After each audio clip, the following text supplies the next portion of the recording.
Alright, so tonight we're going to be testing out the YETI Colster. Just picked up the slim can insulator. I've had this one for a little while, and I've kind of wanted to do a little science experiment here to see how long this really keeps your beer cold, your soda, whatever you're drinking. So we've got a thermometer here, and we're going to crack open these two beers, and we're going to dip the thermometer in each one and sip it. That way we don't just waste them. And we're going to write down the time and the temperature in each one of these, and we'll compare to see how long or if this thing even helps at all with the temperature. So we'll go ahead and get started here. So we'll call this time 0. I'm going to say that this one is starting at 42 degrees. Alright, same thing, yeah. So we're going to go ahead and put this one in the Colster. And we might as well go ahead and take our first sip. We'll try to drink the same amount.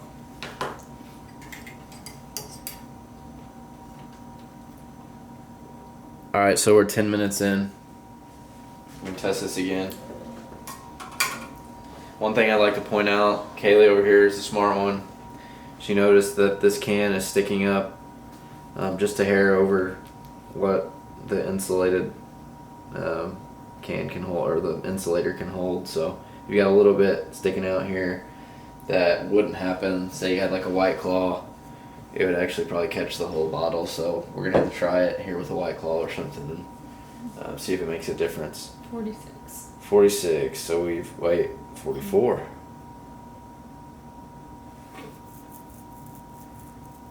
So far it's only 2 degrees in 10 minutes. in 10 minutes. I feel like that's pretty good, but I don't really know.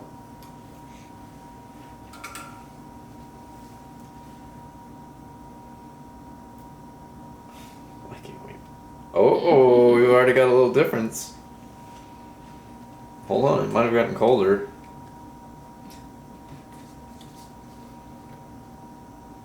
So right away we've got a 2-degree temperature difference within 10 minutes. So we are 20 minutes in. 42? Okay.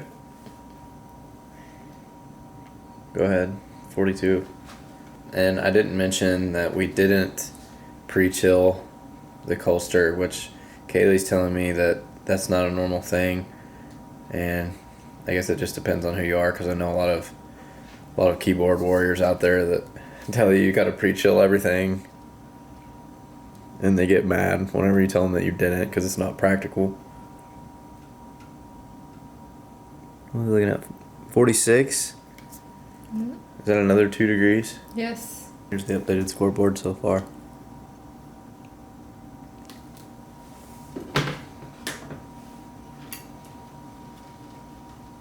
$50 in.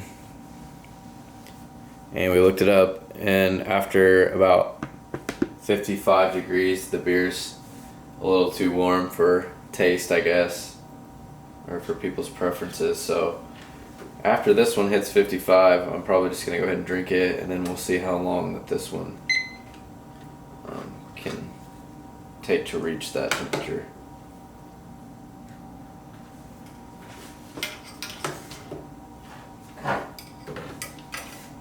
$44. Alright, so yours still has quite a while left. Mine's probably got another 10 minutes before I'm going to finish it. Okay, so it's been an hour and 10 minutes.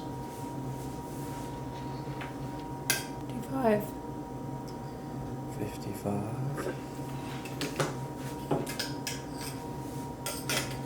46. 46, so it's still taking forever on the insulated one. I'm going to go ahead and take this one out of play. It's getting to the point where if I give it any longer, it's not going to taste very well, but we'll leave this one in.